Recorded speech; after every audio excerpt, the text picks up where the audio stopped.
Alright guys, thought I'd just do a quick little video tonight on what I actually carry around on my keychain.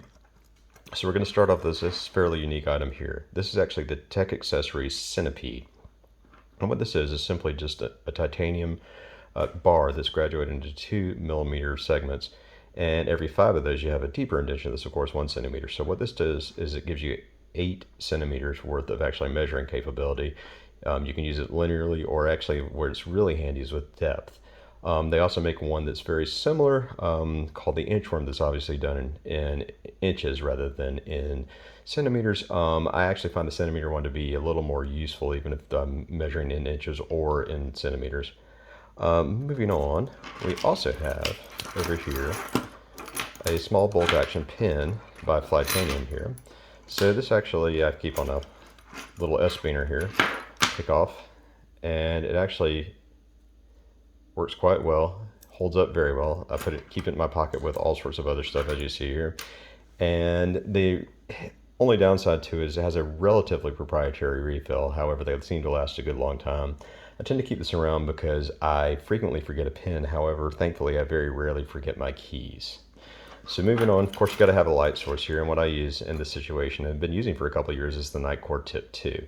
So the Nightcore Tip 2 actually is a nice little rechargeable compact package that will actually give you, for a short period of time at least, up to 720 lumens of light. It of course also has a moonlight mode and then a somewhat less bright mode as well that'll last longer. This is a little bit of an older one, so as you can see here, it recharges actually by micro USB. One of the other unique things on this is, as you see, I can separate it from the actual body of the flashlight from the base of the flashlight, and it's held on with a couple of rare earth magnets here. So you can use these to mount it on just about anything metallic, and it'll stay and it's not going to go anywhere.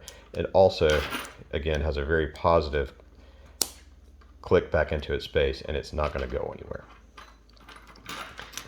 Then, of course, you got to have a carabiner on your keychain. So this is what I've taken to using. This is actually the Outdoor Element Firebiner. So the unique thing about this is, of course, has the little pry bar slash screwdriver here, and then additionally you've got a bottle opener, and there's even a little cord cutter down here that's actually somewhat difficult to use. But the unique thing about the Firebiner is it also incorporates a flint into it, so you have a little bit of a backup fire source if you need. And it simply just rolls.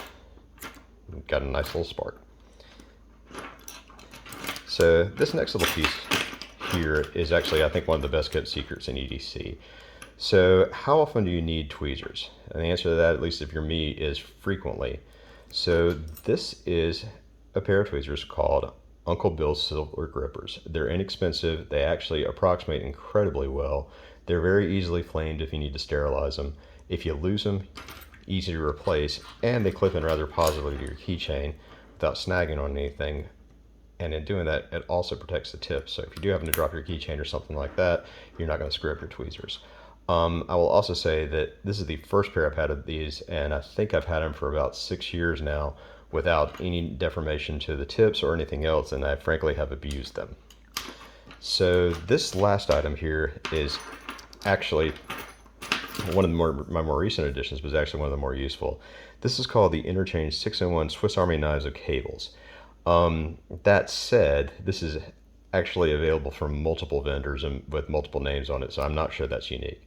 What this is basically a short USB cable. So you obviously have a USB-A connector here, but if you pull it out a little bit, you have a USB-C on this end, so it's good for both older appliances and more modern ones. On this end, you have a USB-C, but if you pull this out, you actually have a lightning cable. And cleverly hidden within the lightning cable, if you can see here, there's a little hole there, so that actually is a micro USB, believe it or not. And frankly, it does work. I was a little surprised by that and don't know why more people don't actually end up doing this, because lightning cable on the outside, USB, micro USB rather, in the center, makes good sense. Next item. I've also taken to carrying this, which is actually more useful than you would expect. So all this is simply a little 1/4-inch bit holder that's knurled, so you can actually twist it fairly well. And I've started carrying around a number 2 Phillips in it. So that actually allows me to do a whole lot of just tightening things down, like doorknobs or anything else that you might run into where you need just a quick tighten without really wanting to pull a screwdriver out of your pocket. This actually works quite well. This particular one is not available anymore to the best of my knowledge. However, if you just simply Google 1/4 inch bit holder, you'll see a whole bunch of them that you can actually utilize. And finally, another item that's unfortunately no longer available. This is actually a titanium pry bar that I believe Tec Accessories used to sell as well, along with the folks who also make the Centipede. However, they don't seem to make it anymore. There is, however, a very similar one called the Alumin WTF Mini Pry Bar, and WTF stands for wrench that fits. So I'm not generally a big fan of this type of wrench where you actually have slots inserted into the middle of a pry bar or something that affect a knife, whatever you see, for utilization as a wrench. However, for whatever reason, this particular design seems to work quite well. As long as you can get it around your nut, you can actually get pretty good torque on there, and it's springy enough that actually it'll give a little bit when you're turning if you do happen to over tighten. This one's also a little bit unique, and it also has a 1/4 inch bit holder here, and that actually works pretty well. So again, all I have to do is throw that in there, and I actually have a nice little screwdriver that I can actually torque a little bit as well. All right, guys, thanks for viewing tonight.